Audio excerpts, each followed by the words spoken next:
Alright, we're back out here in the garage working on the old Punisher car. Working on this roll cage. I got it tacked into place. I got the back bars bent up, going back.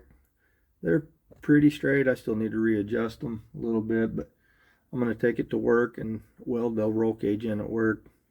I have a little crappy Hobart welder. As you can see though, actually has quite a bit of headroom over the back seat, which is exactly what I was going for. It looks pretty good. I'm not a professional by no means. I've built a few cages, mainly for rock crawlers and stuff. But I did cut the holes in the floor pan or trunk pan, which really broke my heart because this is a rust-free trunk.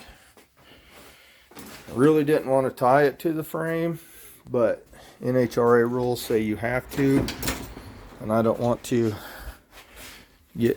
not be able to run at a track or something just because I was cutting corners. So I think I'm going to run a bar from this roll bar to this side,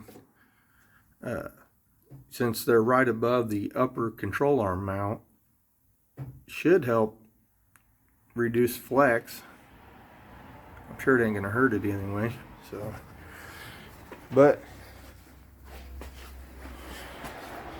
that's about it. I'm gonna do the front bars.